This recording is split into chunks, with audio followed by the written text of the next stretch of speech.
Ji, once again welcome to the programme. और आज जो हम प्रोग्राम करने जा रहे हैं वो है हमारे पाकिस्तान के वज़ीर आज़म जो हैं उन्होंने जो रूस का दौरा किया है, कुछ उस पर बात होगी, कुछ जो बाइडेन के हवाले से बात होगी, और कुछ प्यूटन साहब जो हैं जिन्होंने यूक्रेन पे धावा बोल दिया, उस पर भी बात होगी। अमेरिका के सदर जो हैं जो बाइडेन, उन्होंने सैंक्शन जो हैं वो लगा दी हैं रूस पर, रशिया पर, और उनको फॉलो करते हुए यूके जो है उसने भी, और ऑस्ट्रेलिया ने भी, और यूरोप जो है उसने भी सैंक्शन जो है वो लगा दी है। इन सैंक्शन से क्या असर पड़ेगा रूस पर, इस पर हम बात करेंगे। आज हमारे साथ इफ्तिखार चौधरी साहब जो हैं वो मौजूद होंगे, और इसके अलावा जो हमारे प्राइम मिनिस्टर गए हैं, कुछ थोड़ी बहुत मैं आपको झलकी हुई दिखाता हूँ। वहाँ पर गए हैं वो रशिया में, और उनका बहुत ज़बरदस्त किस्म का जो इस्तकबाल है वो किया गया है। और वहाँ कम से कम नहीं तो 2-3 घंटे जो हैं वो रूसी सदर जो हैं पुतिन, उनसे उनकी मुलाकात भी हुई है, और जो इलाकाई सूरत हाल है उस पर बातचीत भी हुई है, और इस पर हम बात करेंगे।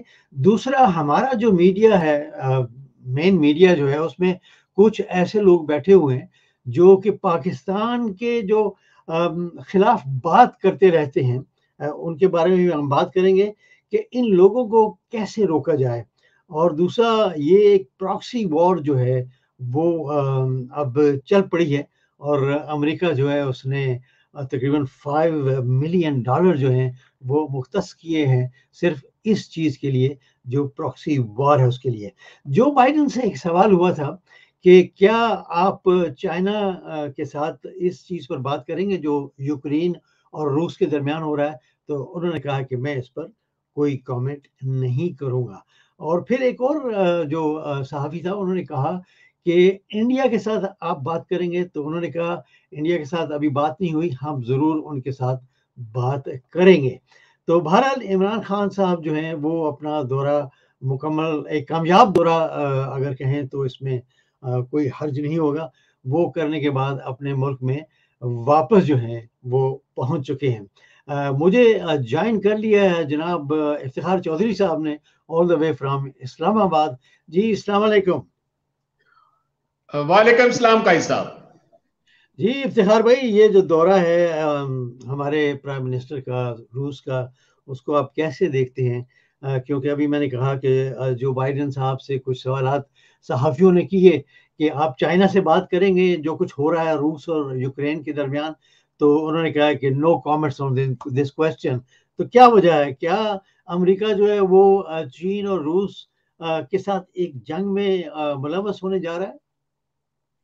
देखें, पहली बात तो ये है कि यूक्रेन का जो सदर है वो माफिया मांग रहा है, रो रहा है, और टीवी पे आकर वो कह रहा है कि मुझे बचाओ, आप आओ। अमेरिका को कह रहा है कि आप आकर मुझे बचाओ। वो कह रहे हैं कि 27 के करीब कंट्री जो हैं उनके कोई भी सरबराहान को मैंने टेलीफोन किया है। उनको जी। टेलीफोन करने के बावजूद किसी शख्स ने मुझे हामी नहीं भरी, और कोई शख्स मेरा साथ जंग के देने के लिए नहीं आया।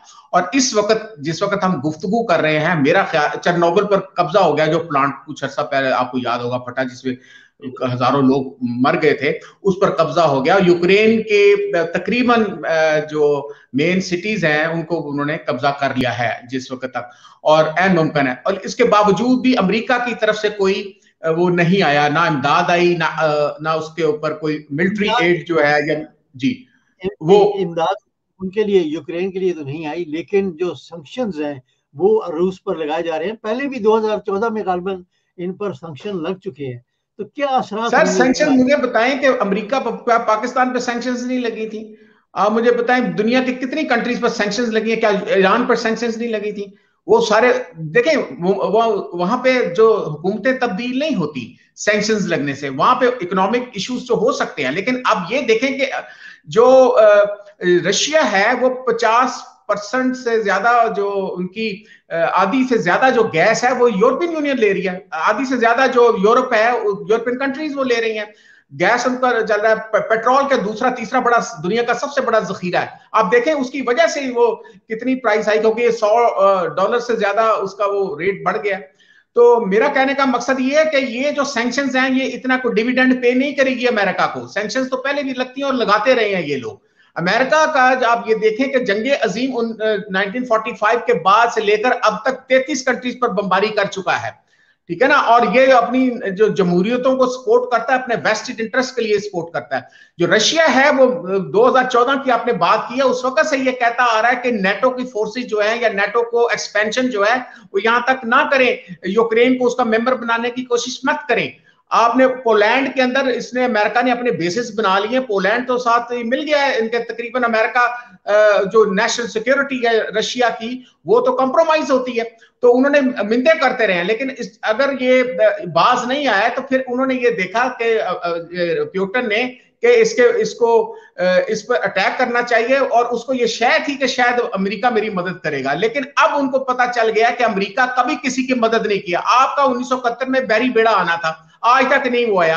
आप मुझे बताएं कि इंडिया की आपने जो बात की, मूडी के साथ जो बात हुई, मूडी को भी अब देखना पड़ रहा है कि जब मूडी ने जो बाइडेन से बात की थी कि जनाब चाइना ने मेरे ऊपर हमला कर दिया है, अपने चाइना के हवाले से भी बात कर रहे हैं, तो चाइना को आप रोकें या मुझे चाइना को प्रोटेक्ट करने के लिए आप अपनी मिलिट्री जो है इंटरवेंशन करें। लेकिन वो उसने कोई उसको तवज्जो नहीं दी, क्योंकि चाइना के इंटरेस्ट हैं अमेरिका के अंदर और अमेरिका के चाइना के अंदर इंटरेस्ट है। ये कभी आपस में नहीं लड़ेंगे, ये मैं आपको क्लियर कर दूं आपको बात, क्योंकि ये जो बुजदली दिखाई है उसने, अब उसकी बुनियाद पर यूरोपियन यूनियन या यूरोप जो है वो भी खामोश होकर बैठ गया। तो मेरा कहने का मकसद ये है कि इस तरह जो सैंक्शंस लगाने से ये इस तरह वो कब्जे या वो जंग अजीम वो छेड़ने के इस काबिल नहीं है। और क्योंकि यूरोप के अपने इंटरेस्ट हैं इसके अंदर, और ये एक ट्रायंगल बनती जा रही है। रशिया को किसने कहा है? रशिया को जो व्लादिमीर पुतिन है उससे पहले चाइनीज प्रेसिडेंट ने पुतिन को इस बात पे भी राजी किया है कि अफगानिस्तान के मामलात में जो पाकिस्तान जो है उसके साथ मिल बैठना बड़ा जरूरी है। ये ट्रायंगल बनेगी, ट्रायंगल इस वाले से बनेगी। ये जो डू मोर की जो डॉक्ट्रिन थी वो तकरीबन खत्म होती है, ये एक तरह का डिप्लोमेटिक कू है। तो मेरा जो तज्जिया ये है कि ये ट्रायंगल जो बनती जा रही है, इसके बाद आप ये मत समझें कि चाइना वो यूएसएसआर वाला रशिया है। अब रशिया जो इटसेल्फ जो है उसकी इकोनॉमी जो है वो ग्रो कर रही है कि उसके पास जो ज़खायर है। अब यूक्रेन पर कब्जा करने के बाद इसको एक रास्ता निकलेगा जो यूरोप के लिए। अब ये जो कहना कि जी अब अगर आप ये देखें कि अगर रशिया जो लैटिन अमेरिका के कंट्रीज में आकर बैठ जाए, अमेरिका के इर्द गिर्द आकर बैठ जाए मुख्तलिफ ममालिक में, तो आपका क्या ख्याल है कि अमेरिका थ्रेटन फील नहीं करेगा? तो इसी हवाले से अमेरिका जो है वो रशिया उसने अपनी नेशनल सिक्योरिटी को कंप्रोमाइज वो नहीं होने देगा। तो अच्छा ये जो इमरान खान का जो दौरा है ये जो दौरा है ये पहले से प्लान हो चुका था। ये तो वार तो अब हुई है, तो ये प्लान हो चुका था। कुछ लोग ये कह रहे हैं कि जी ये इल प्लान था, ये था वो था, तो अभी जाके मंजूरी है। जो इमरान खान को ये कहा गया कि आप ना करें, जंग शुरू होने वाली है। इमरान खान ने इसका इनिशिएटिव लिया कि आप जो लियाकत अली खान के जमाने में रशिया ने जब पाकिस्तान आजाद हुआ तो रशिया ने पहले कहा था कि जी आप हमारे पास चक्कर लगाएं, तो हमने ऑप्ट किया था। अमेरिका के साथ आपके जितने भी रिलेशंस गुजरे हैं, आप मुझे बताएं। कश्मीर के हवाले से आप देख लें, आप अफगानिस्तान के हवाले से देख लें। अफगानिस्तान को पाकिस्तान ने कितना असिस्ट किया था अमेरिका को, नेटो फोर्सेस को यहां से उनको निकलने के लिए। उसके बावजूद देखें जाते ही उन्होंने तालिबान की गवर्नमेंट को जो उनके ज़र मुबादला था या सॉरी उनका जो वहां पे पैसा जो पड़ा हुआ था अमेरिकन बैंक में, उसको जाकर सीज कर दिया और वहां पे अमेरिकन ये भूखे मर रहे हैं अब वहां पे। तो ये अब इंडिया भी इस चीज को सोच रहा है कि अमेरिका ने कभी जी जी जी और भाई हमारा जो मीडिया है, कुछ ऐसे लोग बैठे हुए हैं जो ये कहते हैं जी कि ब्लॉक जो है वो अलग बनने जा रहे हैं, पाकिस्तान ब्लॉक का हिस्सा होगा। लेकिन हमारे जो प्राइम मिनिस्टर हैं उन्होंने तो साफ अल्फाज में कहा है कि हम किसी ब्लॉक का हिस्सा नहीं बनेंगे और किसी की जंग में हिस्सा नहीं लेंगे। और तमाम मुल्कों के साथ हम दोस्ताना ताल्लुक रखने की ख्वाहिश रखते हैं, और वो भी बराबरी पर। लेकिन ये जो कुछ चंद एंकर्स हैं जो बैठकर मतलब पाकिस्तान के खिलाफ और अपने प्राइम मिनिस्टर के खिलाफ बात करते हैं, इनको कैसे रोका जा सकता है? देखिए, इशू प्राइम मिनिस्टर का नहीं है, इशू स्टेट के इंटरेस्ट की बात है, ठीक है ना। ये जो लोग हैं, आप जो $500 मिलियन, ये तो अभी नई इन्होंने इन्वेस्टमेंट की है इस प्रोपोगेंडा में, ये अमेरिका के में, तो ये कहीं तो अब इन्होंने यहाँ पे खरीदने हैं। जर्नलिस्ट ऑलरेडी उनके पोल पर काम कर रहे हैं। मैं पहले भी कहता रहा हूं कि CIA, MI5, MI6, Mossad, raw, ये जो है NDS तो अब खत्म हो गई है, तो NDS के साबिक सरबराह की मुलाकातें नवाज शरीफ के साथ भी हो रही हैं। तो ये जो हमारे जर्नलिस्ट यहाँ पे बैठे हुए हैं, कुछ जर्नलिस्ट जिनके नाम अभी आ रहे हैं, जिसमें कामरान खान की ट्वीट्स पढ़े, तलत की ट्वीट्स पढ़े, सलीम साफी की ट्वीट पढ़े, ये इसकी अपना कामरान खान की ट्वीट्स पढ़े, आसमा शिराजी, ये जो नॉन जो कुछ लोग हैं, ये खास तौर पे पाकिस्तान के नेशनल इंटरेस्ट के खिलाफ, उनको खास समझ भी नहीं होगी कि उनको किस तरह इस्तेमाल किया जा रहा है। तो ये जो अच्छा, दूसरा जो है, जो इमरान खान को जो ये कर रहे हैं, गलत एडवाइस कर रहे हैं कि फीका जो है वो जो एक ऑर्डिनेंस जारी करवा दिया जाए कि जो जनाब आपके खिलाफ फेक न्यूज उसको पकड़ के 5 साल के लिए अंदर कर दो। तो ये फेक न्यूज से नहीं होंगे सही। ये जो आपको बड़े एंकर्स, सो कॉल्ड एंकर्स आपको नजर आ रहे हैं, या एंकर माफिया नजर आ रहे हैं, इन पर जो फॉरेन इन्वेस्टमेंट हुई है, इंटेलिजेंस जिसको कहते हैं, इंटरनेशनल कम्युनिटी जो है, उनके जो हॉस्टाइल इंटेलिजेंस एजेंसीज होती हैं, ये उन पर काम कर रहे होते हैं, ठीक है ना। तो ये जो इमरान खान से किसी ने इल एडवाइस दी है कि जनाब ऐसे कर लो, आप देखें वो काउंटर प्रोडक्टिव हो गया। और इनको अगर आपने काउंटर करना है तो इनका काउंटर नैरेटिव जो है, इनके पैरेलल काउंटर नैरेटिव को स्ट्रेंथन देनी पड़ेगी। आपका मीडिया जो है, जो वो वन साइडेड एक चीज दिखा रहा है। हाँ, सोशल मीडिया को आप स्ट्रॉन्ग करें, ठीक है ना, सोशल मीडिया में कुछ आवाजें आपको स्ट्रॉन्ग करनी पड़ेंगी और उनको दिखाना पड़ता है, ठीक है ना। ये क्योंकि चीज बिकती है, क्योंकि किसी के बंदे को पैसे मिल रहे हो, किसी साफी को या किसी ऐसे शख्स को जो हार्डन वहां पे क्रिमिनल्स बन गए हैं, अब जो नेशनल इंटरेस्ट के खिलाफ बात करना शुरू कर रहे हैं, तो हमें यह चाहिए कि के खिलाफ कोई तादीबी कार्रवाई इस तरह करने के बजाय आप उनकी जो काउंटर नैरेटिव है उसको स्ट्रेंथन करें। जब अगर स्ट्रेंथन करेंगे तो तब कहीं जाके आपको कुछ डिविडेंड इसका पे होगा। अदरवाइज आपको उनके खिलाफ मुकदमे दर्ज करने के बाद, अब ये देखें, ये जो आपको ये ऑनलाइन के जो आप मोहसिन साहब को जो आप पकड़ा है या उस तरह किया गया, वो भी काउंटर प्रोडक्टिव हो गया, क्योंकि उसमें जो FIA ने जो SOPs हैं वो अडॉप्ट ही नहीं की, ठीक है ना। और उस पर आपको पता है कि अदालत के अंदर फिर वो माफिया मांगने लग रहे डायरेक्टर FIA के, जनाब आप मेरे बाप है। उसने चीफ जस्टिस साहब ने कहा कि बाप मैं किसी का, मैं अपने बच्चों का ही बाप हूं, तुम मेरे बाप, मैं तुम्हारा बाप नहीं हूं। तो ये, और दूसरा जो इस किस्म के जो मामला हैं, तो इस तरह हॉस्टाइल नहीं होना चाहिए। और उनका रिमार्क्स ये थे कि भाईजान आप ये जो मामला के वैसे ही ये जो पॉलिटिशियंस होते हैं उनकी तो अपनी जमातों की टीमें, मीडिया टीमें बैठी, वो एक ट्रोलिंग शुरू हो जाती है, दूसरा ट्रोलिंग शुरू करती है, इज्जत हतक का मामला इनके लिए होना ही नहीं चाहिए। ये तो नॉर्मल ये चीज है। तो इस तरह हमें देखना पड़ेगा कि इन साफियों को इनके लिंक्स जो है, और एक बल्कि ये भी कहा जा रहा है कि आजकल जो साफी जो है एम्बेसीज में इन लोगों से मुलाकातें कर रहे हैं, या उनकी कंट्रीज के अंदर जाके हॉस्टाइल जो आजकल हमारी एजेंसीज हो गई हैं, हमारे खिलाफ हो गई, उनसे मुलाकातें कर रहे हैं, उनको देखना तो रियासत को तो चाहिए। तो ये मेरा ख्याल है कि इन साफियों को मारपीट या मुकदमा से बिल्कुल नहीं करें, काउंटर नैरेटिव अपना स्ट्रॉन्ग करें, जो नेशनल, आप समझते हैं नेशनल नैरेटिव क्या होता है, उसमें आपको स्ट्रेंथन करें। जी काई साहब। जी इफ्तिखार भाई, ये बताइएगा कि ये जो प्रॉक्सी वॉर है, इसमें हमारी जो एजेंसीज हैं उनका रोल क्या हो सकता है? देखें जी, प्रॉक्सी वॉर जो है, पहले तो हमारी एजेंसी जो है वो प्रॉक्सी वॉर जो है वो बलूचिस्तान में आपको पता है कि होती रही हैं, अब वो खत्म हो गई हैं। जिंदुल्ला एक ऑर्गेनाइजेशन थी जो CIA जो कर रही थी, जिसमें रेगी, अब्दुल मालिक रेगी और ये इस तरह वो थे लोग, और उसको में फिर इनकी जो पेनिट्रेशन थी हमारे CIA की, हमारे एजेंसीज के अंदर, आपको पता है फिर यहाँ पे तालिबान थे जो वर्क कर रहे थे, और हमारे पाकिस्तान आर्मी के अफसरान के या उनके जो ऑफिशियल्स थे उनकी गर्दन काट के फुटबॉल भी खेलते रहे हैं।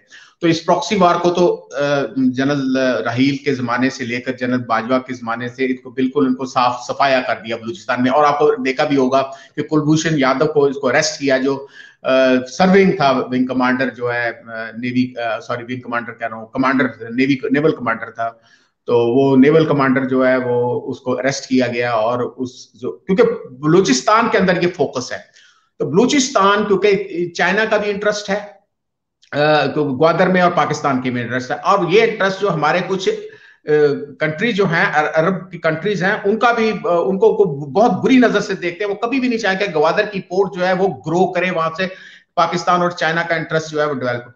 तो ये जो प्रॉक्सी वार है इसमें देखें ये लिंक्ड है। हमारी इंटेलिजेंस एजेंसीज जो हैं, खासतौर पे हमारी जो ISI है, वो ऑब्वियसली इन चीजों पे नजर रखती है, ठीक है, क्योंकि ये पाकिस्तान का एक नेशनल इंटरेस्ट है। तो इनसे पहले भी आप देखें कि इन मामलात में वहां पे बेशुमार धमाके होते हैं। आज भी मतलब देखें कि वहां पर ग्वादर, पंजगूर, तुर्बत, मकरान, ये इनके जो एडजॉइनिंग एरियाज हैं वहां पे फौजियों को शहीद किया जाता है, और वहां पे अब जो सीपैक का रूट है उसको गैर महफूज बनाने की कोशिश की जा रही है। तो हमारी एजेंसीज पूरी तरह तैयार है, ऐसी कोई बात नहीं है कि हमारी एजेंसीज तैयार नहीं है उनको प्रॉक्सी वार। हाँ, मीडिया के वार, क्योंकि उसमें आप आर्मी जो है वो उसने कहते हैं वायलेंट एक्शन तो नहीं लेना होता, तो उसके लिए ऑब्वियसली इन लोगों को पर उनकी नजर होती है। आपको याद होगा कि शाह महमूद कुरैशी साहब ने और DGISPR ने एक मुश्तरका प्रेस कॉन्फ्रेंस भी की थी, जिसमें इंडिया की जो इन्फोटेक किस्म के वो जो उनके ऑर्गेनाइजेशन थी जहां से फेक न्यूज जो है जनरेट की जाती थी, वहां से पूरे एक डोजियर बनाकर भेजा गया था मुख्तलिफ कंट्रीज के हेड्स को, सुफरा को, और UNO भी भेजे गए थे। लेकिन मेरा नहीं ख्याल कि जी वो कोई डिविडेंड पे करेगा, क्योंकि यूनाइटेड नेशंस भी इटसेल्फ जो है वो एक तरह का झेली अदारा बन चुका है अमेरिकन इंटरेस्ट का। और उस वजह से आप देखेंगे कल वो सलामती काउंसिल की भी जो बात हुई है, उसमें भी कोई उसका कोई इतना इम्पैक्ट नहीं क्रिएट हो सका। तो हमें देखें, जब तक जहां तक रशिया है, रशिया जो है उस दो चीजों में बड़ी इंपॉर्टेंट उसकी स्ट्रेंथ है। एक तो वो साइबर हैकिंग जो है वो पूरी दुनिया में उस जैसा कोई नहीं है। दूसरा जो है उनका मिसाइल सिस्टम है, और तीसरी जो है जो आप हैकिंग की बात करते हैं उसमें जो स्विफ्ट सिस्टम होता है इनका बैंकिंग का, वो हैक करके जिसके साथ 11,000 बैंक्स जो है पूरी दुनिया के लिंक्ड है, जो स्विफ्ट सिस्टम होता है, तो वो उसको हैक करने, उसको अमेरिका ने आज भी देख लें उस पर बैन नहीं किया, मैं सैंक्शन लगा दिए, ये लगा दी, उसको नहीं छेड़ा अमेरिका ने। और वो अच्छा, उनको पता है कि रशिया जो है वो कंप्यूटर्स के जरिए उनके डिफेंस जो है जो उनका जो डिफेंस मैकेनिज्म है, उनका कंट्रोल सिस्टम है, जो उनके खुफिया दस्तावेज कंप्यूटर्स में है, वो उसको हैक करने की पूरी सलाहियत रखता है, और इससे भी खौफजदा है अमेरिका। तो हमारी एजेंसीज हैं, दे आर रेडी फॉर, ऐसी कोई बात है वो ऑलरेडी कर रही होंगी, ये नहीं है कि वो एजेंसीज की नॉलेज में नहीं है, एजेंसीज की नॉलेज में होगा। और हाँ, ये है कि हमारा काम बढ़ जाएगा जब से ये ट्रायंगल बन गई है, चाइना, रशिया और पाकिस्तान की स्ट्रेटेजिक जो इसकी बन गई है, स्ट्रेटेजिक जिसकी स्ट्रेंथ बन गई है।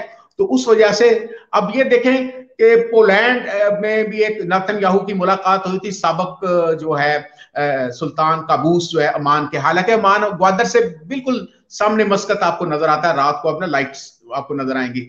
और उसके बाद जनाब ये उधर अमान मस्कत के अंदर नेतन्याहू आया। अब उस वक्त से हमारी ये कुछ 2 साल 3 साल पुरानी बात है, जिस वक्त सुल्तान काबूस जिंदा था, तो उस वक्त भी माथा ठनका था कि यार ये बंदे यहाँ पे क्या करने आया, इसराइल का वजीर आजम। तो इसराइल का वजीर आजम, वो जाहिर है कि वो ग्वादर वहां पर इंटरेस्ट था, तो वो अब इस चीज को जो उन्होंने $500 मिलियन जो है वो किया, ऑब्वियसली पाकिस्तान का जो नेशनल इंटरेस्ट है उस पर हमारी पूरी इंटेलिजेंस एजेंसीज की नजर है। जो जाएगा, हाँ ये भी होगा कि ये जो हमारे जो बैठे हुए हैं दुश्मनों की कर रहे हैं, तर्जमानी कर रहे हैं पाकिस्तान के अंदर, हमारा प्राइम मिनिस्टर कितने अरसे के बाद तो वजीर आजम को खुद प्यूटन ने बुलाया उसको कि आप वहां पर चक्कर लगाएं। तो इस तरह जो प्रॉक्सी वार्स को, ये media war, this is the hybrid war, ये हाइब्रिड वॉर है, ये ज्यादा बड़ा खतरनाक टूल है as compare to direct fighting. अब यूक्रेन पर कब्जा हो जाएगा कल परसों, लेकिन इसके बाद असल लड़ाई शुरू होनी है, जो मीडिया में लड़ाई शुरू होनी है। मैं तो यह भी समझता हूं कि इमरान खान इस तमाम फ्रेम के अंदर, इंटरनेशनल जो एस्टैब्लिशमेंट है उसके अंदर फिट नजर नहीं आ रहा, उनकी जान को भी खतरा हो सकता है। तो हमारी इंटेलिजेंस एजेंसी या हमारे जनरल बाजवा साहब जो है ऑब्वियसली उनकी सिक्योरिटी के लिए बहुत ज्यादा काम कर रहे होंगे और उनको बाबर भी करवा रहे होंगे कि आपने इस तरह मूव कैसे करना है। तो लिहाजा मेरा ख्याल है कि जो इस किस्म के जो मामलात हैं, जो नेशनल सिक्योरिटी और नेशनल इंटरेस्ट के जो काम होते हैं, उसमें हमारी मसल्ला अफवाज, हमारी स्टेट, रियासत और हमारी इंटेलिजेंस एजेंसी जो है, खासतौर पे ISI जो है, वो पूरी तरह अवेयर है। तो इस तरह उनको काम भी करना चाहिए। जी, पूरी तरह हमारी जो एजेंसीज हैं उनको अवेयर रहना पड़ेगा। बहुत बहुत शुक्रिया इफ्तिखार भाई, थैंक यू वेरी मच। और इंशाल्लाह किसी दूसरे प्रोग्राम में आपसे दोबारा मुलाकात होगी। जी, यही था आज का जो प्रोग्राम, और उम्मीद करते हैं काफ़ी इंफॉर्मेशन आपको मिली होगी रिगार्डिंग रूस, यूक्रेन और इवन इंडिया और चाइना को भी चौधरी साहब ने जो है वो कवर किया है। अगले प्रोग्राम तक मुझे इजाज़त दीजिएगा। और हम चाहते हैं कि जो पॉलिसी अब अख्तियार की है पाकिस्तान ने फॉरेन पॉलिसी के हवाले से, कि सबसे पहले पाकिस्तान का इंटरेस्ट, उसके बाद दूसरी चीज़ें। अगले प्रोग्राम तक इजाज़त दीजिएगा। अल्लाह।